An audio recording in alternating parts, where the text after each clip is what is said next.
Datang Kaula Sporty di Sportscope Session, podcast olahraga yang kami bawakan bukan hanya sekedar untuk dinikmati semata, tapi kami undang kalian untuk menyimak kisah dari para atlet yang kami undang di podcast kita kali ini. Nah, sebelumnya kenalin, aku Dewi, dan hari ini kita punya topik yang super seru, yaitu Women in Sport. Nah, jadi bersiaplah untuk mendengarkan dan berinteraksi dengan narasumber istimewa kita pada hari ini. Seorang atlet bulu tangkis yang sangat luar biasa. Nah, jadi Sportscope Session hari ini mengajak kalian untuk meresapi kisah inspiratif dan tantangan seorang atlet bulu tangkis yang luar biasa.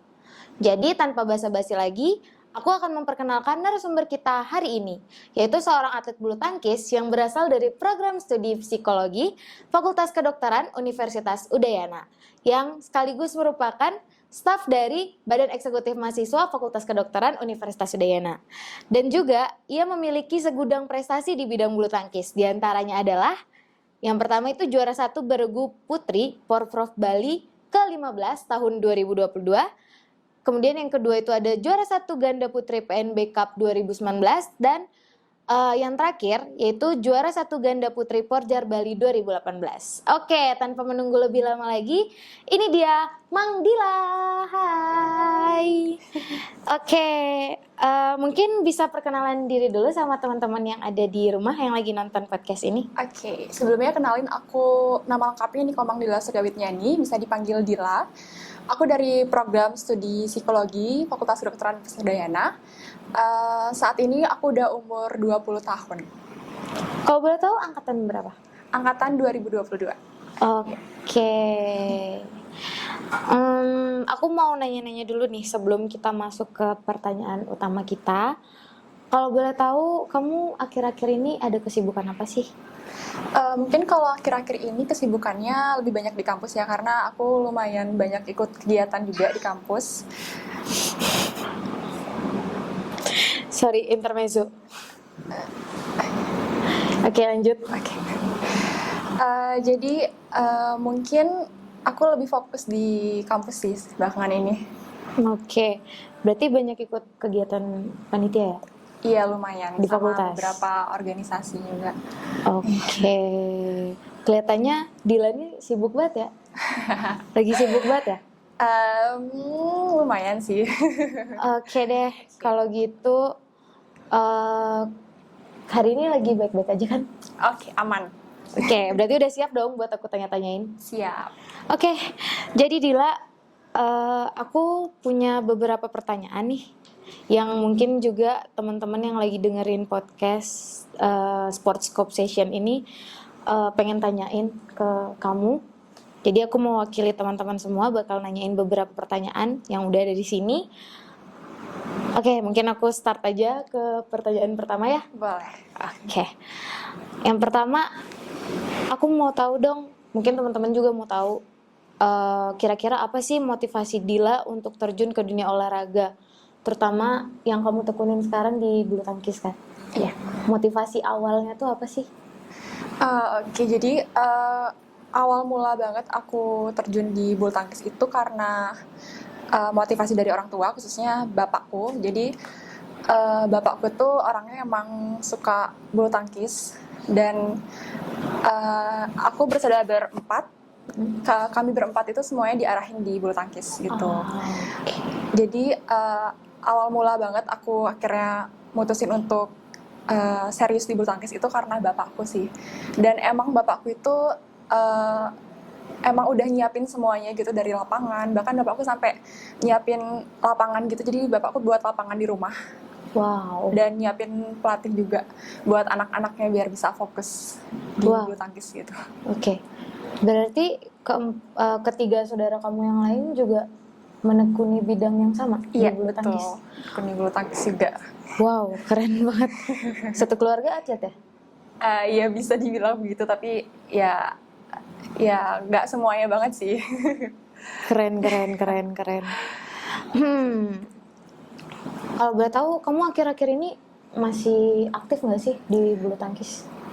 Kalau belakangan ini emang aku udah mulai gimana ya, bisa dibilang udah mulai ngurangin aktivitasku di bulu tangkis. Jadi karena udah kuliah juga, kegiatannya semakin banyak, terus makin sulit juga atur waktunya. Jadi ya mau nggak mau akhirnya beralih. Oke, berarti gara-gara kesibukan di perkuliahan kamu jadi Iya, salah satunya. salah duanya apa tuh? Karena aku ngerasa juga sekarang di umur segini itu kesempatan dan harapan untuk bisa jadi atlet yang benar-benar berkualitas itu sulit sih. Karena ya bisa dibilang kalau udah aku kan udah sekarang kalau di bulu tangkis itu namanya udah masuk kategori dewasa gitu. Nah dewasa itu biasanya emang udah nggak terlalu diperhitungkan lagi gitu. Iya. Oke, berarti itu tadi beberapa alasan kamu udah nggak aktif lagi ya di bulu Iya, tangkis. betul. Tapi kan kamu udah mengukir segudang prestasi nih. Astengkara. Sayang banget nggak sih kalau misalnya sekarang ditinggalin gitu? Sebenarnya gimana ya? Mungkin kalau dibilang sayang, aku ngerasa udah cukup puas juga sih sama prestasinya. Dan aku juga ngerasa emang balik lagi ke usia. Di umur yang segini juga kita nggak bisa terus, aku khususnya itu nggak bisa bergantung terus-terusan di satu hal aja. Jadi aku harus cari jalan lain juga, karena kalau mau berharap terus di bulu tangkis juga agak sulit ya, apalagi sekarang persaingan di bulu tangkis itu juga semakin ketat dan banyak banget junior-junior yang udah jauh lebih bagus kemampuannya, dan mungkin emang dari segi kualitas juga udah lebih berkualitas lah, bisa dibilang begitu. Terus juga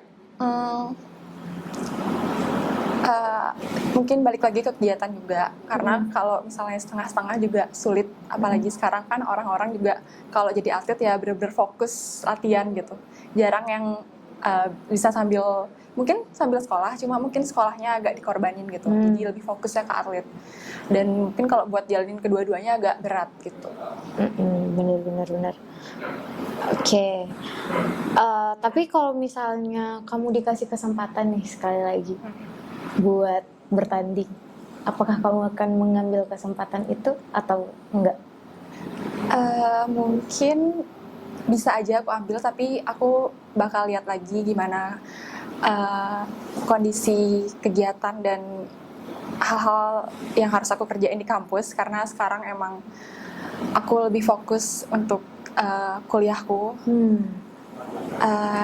Ya mungkin kalau aku emang lagi nggak ada kesibukan di kampus, mungkin bisa aja aku ambil.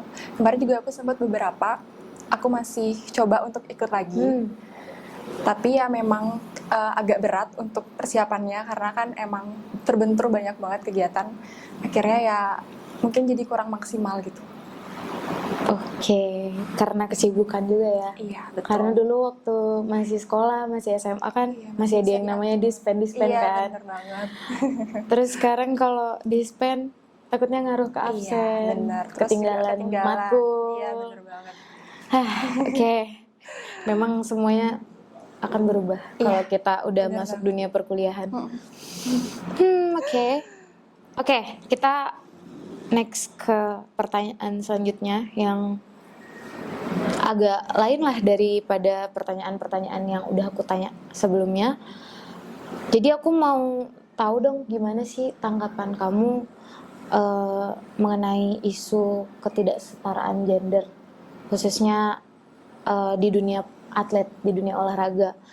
Sebenarnya apakah kebenarannya itu terbukti atau itu tuh cuman isu media aja? Kalau di bulu tangkis sendiri, dari yang aku lihat, mungkin salah satu contohnya itu karir atlet perempuan itu biasanya lebih pendek dibandingkan atlet laki-laki di bulu tangkis ya khususnya. Jadi banyak banget yang bahkan teman-teman seangkatanku yang dulu bareng-bareng atlet juga, itu udah banyak banget yang pensiun, dan beberapa ya gitu banyak yang udah mulai fokus kuliah, udah mulai udah sedikit lah yang tersisa di bulu tangkis gitu.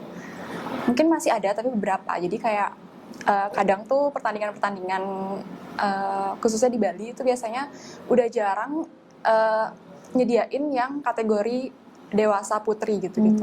Tapi yang kecil-kecil masih banyak sih, kayak yang mungkin kategori usia dini, anak-anak itu masih banyak karena yang kecil-kecil mungkin masih banyak ya perempuannya. Tapi untuk yang udah dewasa, yang udah taruna kayak gitu-gitu udah jarang banget.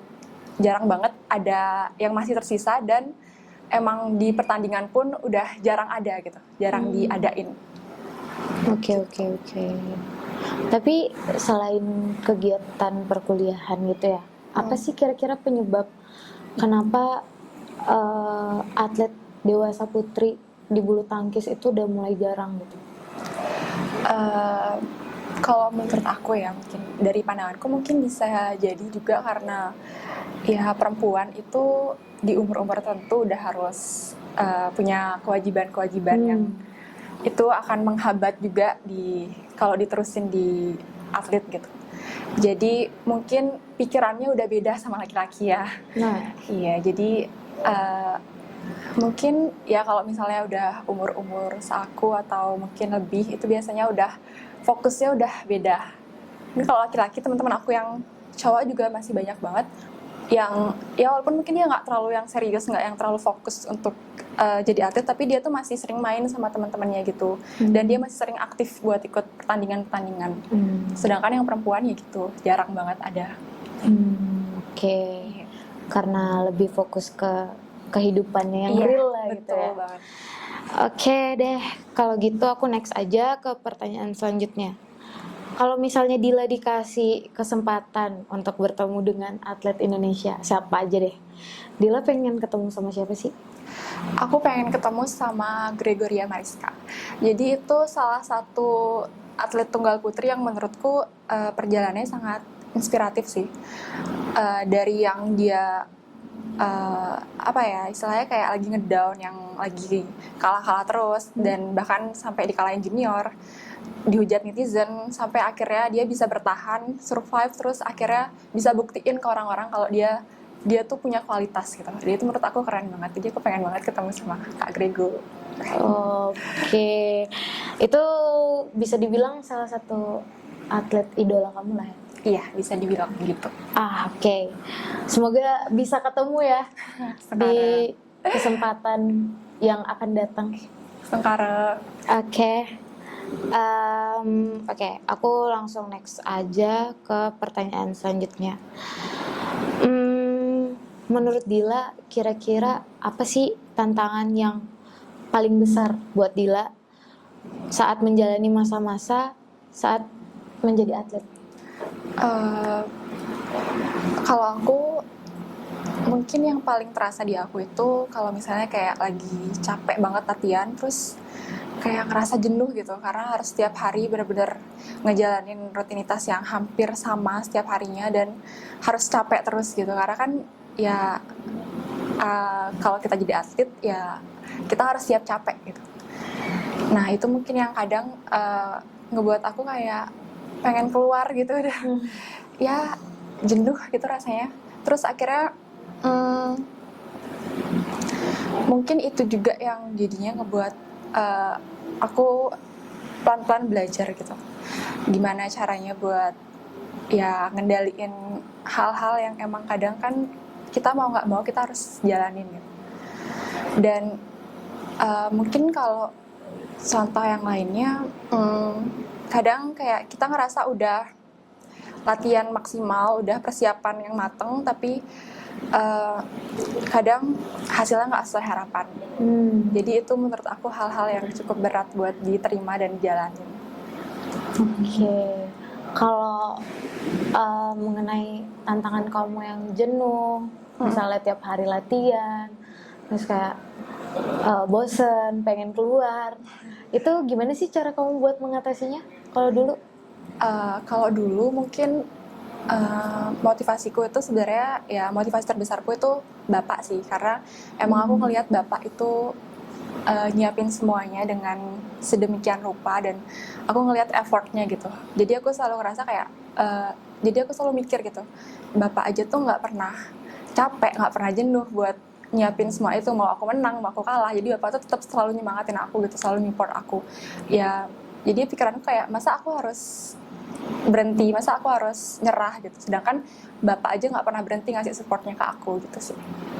Oke. Wah, aku jadi ini ya. Siapa yang naruh bawang di sini? Aduh. Oke. Tadi tantangan kedua apa ya? Kalau ya kadang kita udah persiapan mateng-mateng, udah ngerasa persiapannya cukup, tapi ternyata hasilnya nggak sesuai harapan, itu sih biasanya tantangannya. Biasanya kalau itu terjadi, kamu gimana dong cara mengatasinya? Ya biasanya, ya pasti kalau misalnya kayak itu terjadi, biasanya aku pasti sedih, pasti rasanya kayak capek banget, udah capek-capek latihan, terus pengen kayak udahlah ngapain diterusin gitu kan.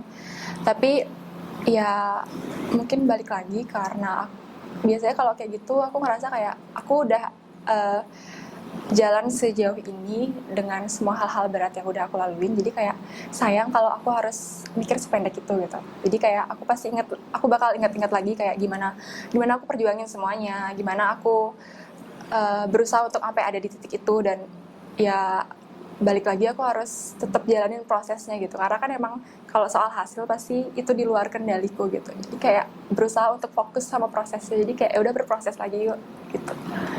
Wah, bisa nih motivasinya Dila dicontoh ya sama teman-teman yang lagi denger dan nonton podcast kita kali ini. Oke. Kita move ke pertanyaan selanjutnya.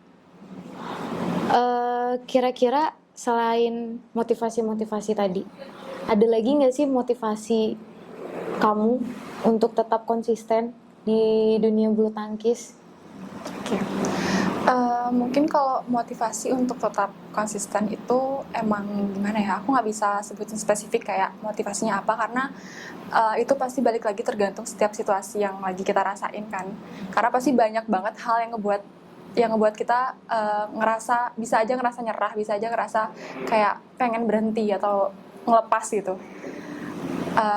Jadi ya balik lagi, kita harus punya tujuan, kita harus punya niat yang cukup buat tetap bertahan. Karena ya kalau kita nggak tahu tujuannya apa, kita bakal sulit untuk konsisten. Jadi ketika kita lagi ngadepin hal-hal yang ngebuat kita jauh dari kata konsisten itu, kita bakal dideketin lagi sama motivasi-motivasi kita itu. Jadi gimana kita, kenapa kita ada di sana, kenapa kita harus bertahan, dan ya balik lagi sejauh apa kita udah berjalan gitu kan. Sayang kalau kita nggak konsistenin gitu sih. Oke, keren. Oke. Aku mau nanya dong. Ini pertanyaan dari aku sih. Oke. Yang aku dengar tadi dari jawaban Dila, kalau dulu kamu bertanding di dunia bulu tangkis itu, tujuan kamu yang paling utama itu berkembang atau mencari juara? Mungkin awal-awal tujuan utamaku buat mencari juara ya, karena awalnya emang aku terjun di dunia bulu tangkis juga kan motivasinya ekstrinsik tuh dari ayah aku. Nah, tapi setelah seiring berjalannya waktu, aku semakin dewasa juga, dan aku semakin ngelihat skilling aku kayak ya nggak semuanya terjadi seperti apa yang aku inginkan gitu. Dan mungkin itu ngebuat aku sadar juga kalau emang aku nggak bisa terus-terusan orientasinya mencari juara, tapi aku harus banyak belajar juga dari sini, aku harus berkembang juga gitu. Karena emang ternyata malah yang aku lebih banyak dapat pelajaran itu dari prosesku untuk mencari juara itu. Mungkin emang juara itu bisa dibilang kayak Suatu kehormatan. Iya, suatu kehormatan. Tapi ternyata ya aku belajarnya itu dari proses-proses untuk menuju juara itu sih sebenarnya. Gitu. Oke. Tapi emang nggak munafik lah ya kita. Iya. Kalau berkompetisi pasti mencari juara dong banget awalnya. Gitu. Jadi tapi pada akhirnya kita lebih mementingkan untuk berkembang. Iya. Dari proses-proses kita dalam mencari juara itu kan. Betul. Oke. Jadi aku mau lanjut ke pertanyaan selanjutnya nih. Ini pertanyaan yang lumayan apa ya, kayak kasus gitu. Iya. Kira-kira kalau misalnya kamu nih di pertandingan bulu tangkis dan ada rekan atlet kamu yang diperlakukan secara tidak adil, kira-kira kamu bakal melakukan apa? Apakah kamu akan menegakkan keadilan untuk rekan kamu itu? Oke, jadi kalau di bulu tangkis sendiri sebenarnya itu lumayan sering terjadi juga ya. Mungkin hal kecil yang paling sering terjadi itu biasanya kayak kalau kita pertandingan tuh kadang ada bola-bola out yang ternyata malah dibilang masuk gitu. Jadi kayak banyak ada miss gitu di sana, dan itu kan jadi kayak ngaruh banget ke permainan kita gitu. Dan biasanya kalau dari hal-hal kecil yang tadi mungkin ya pasti ada bentuk protes pasti. Karena ya itu apa ya, kalau kita bertanding itu 1 poin itu berharga banget buat kita gitu. Jadi menurut aku kalau misalnya aku ataupun temanku merasakan ketidakadilan baik di dalam lapangan ataupun sebelum bertanding itu, ya pasti harus ada bentuk protes, tapi yang tetap sesuai aturan sih. Karena kita ya tetap, ya kalau misalnya emang kita menerima ketidakadilan tapi kita protes yang di luar dari aturan yang ada, tetap aja kan jatuhnya jadi kita yang malu kan. Jadi ya penting tetap ada tindakan protes, tapi harus tetap sesuai aturan juga protesnya gitu. Oke. Kira-kira itu pernah terjadi nggak selama kamu menjadi atlet? Lumayan sering terjadi sih. Terus kalau di bulu tangkis juga beberapa ada yang isu-isu kayak nyuri umur, yang kayak misalnya harusnya umurnya udah lebih tua tapi dia main di kategori yang lebih muda. Jadi kayak banyak banget ada isu-isu kayak gitu. Oke. Wow, aku baru dengar juga tuh. Iya. Berarti pemalsuan umur. Iya, ada pemalsuan umur kadang. Agak itu sisi kelam dari dunia perbulu tangkisan ya. Iya, betul. Oke deh. Oke. Ternyata pertanyaannya sisa 1 lagi nih. Iya. Sebelum aku menutup podcast kali ini, aku mau minta ke Dila untuk kasih pesan dan kesan dong buat kaula muda yang lagi dengerin podcast ini. Oke, mungkin buat orang-orang yang lagi berproses, aku berharap semuanya bisa dilakuin dengan maksimal, karena apapun yang lagi kita jalanin, yang penting tuh kita maksimal dulu. Mau nanti hasilnya nggak sesuai harapan kita atau emang mungkin belum rezeki kita di sana, pasti kita bakal dimudahin di jalan atau di bidang yang lain. Jadi proses itu penting banget buat ngebentuk karakter kita. Terus juga mungkin kadang terlihat kecil gitu, sepele, tapi emang proses itu ngajarin kita banyak hal yang akan berdampak besar buat kehidupan kita ke depannya sih. Oke, berarti jangan utamakan hasil tapi utamakan prosesnya. Iya, orientasinya harus prosesnya, jangan hasil. Oke, wow, keren banget Dila. Thank you ya udah mau sharing-sharing sama kita di podcast kita kali ini. Semoga Dila bisa ada kesempatan buat bertanding lagi kalau Semoga sempat. ya. Terus juga semoga perkuliahannya lancar-lancar dan organisasinya juga. Amin. Dan juga tadi mau sempat ketemu sama atlet idola kamu ya. Semoga cepat tercapai. Oke. Aku mau ngucapin makasih banyak udah nyempetin waktunya buat ngobrol-ngobrol bareng kita di podcast kita kali ini. Jadi karena udah kesan dan pesan dari Dila tadi menutup podcast kita, aku juga mau ngucapin makasih buat kaula muda yang udah dengerin podcast kita sampai selesai. Oke, karena episode kali ini udah selesai, aku mengucapkan terima kasih ya semuanya. Sampai jumpa di episode berikutnya. Bye bye. Thank you Dila. Thank you.